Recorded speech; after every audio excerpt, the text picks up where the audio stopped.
Poursuite ici au Bourget de la 21e conférence des Nations Unies sur les changements climatiques.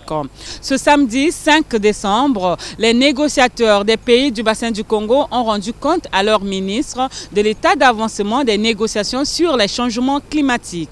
Ici, dans cette salle, les débats étaient houleux concernant la question de la réduction des émissions de gaz à effet de serre. Sur cette question, Henri Djombo n'est pas passé par 4 chemins. Si on double déjà l'augmentation de la température, c'est déjà trop. Est-ce que vous pensez que nous nous satisfaisons de l'état actuel du climat? Les ouragans, les sécheresses, la chaleur excessive, les canicules qui accablent le monde aujourd'hui, vous pensez que c'est ça que nous devons rêver pour demain?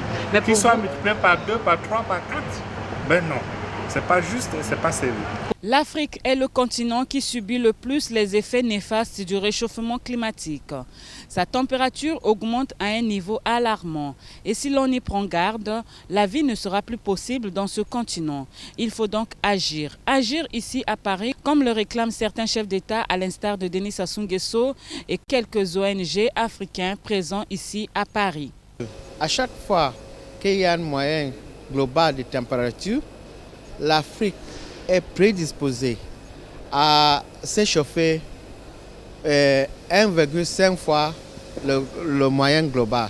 Ça veut dire quoi? Ça veut dire que si on met la température au niveau de 2 degrés, ça veut dire déjà que l'Afrique sera au niveau de 3,5, 4, voire 4. Donc c'est ça qui nous dérange parce que si on a ce niveau-là, la vie n'est plus possible en Afrique. Signalons que le rapport des experts des pays de l'espace de la Communauté économique des États de l'Afrique centrale, CEAC en sigle, et de la Commission des forêts du bassin du Congo, COMIFAC, sera soumis aux ministres et négociateurs des pays membres des Nations Unies qui se réuniront au segment de haut niveau de la COP 21, lequel segment débutera le 7 décembre prochain.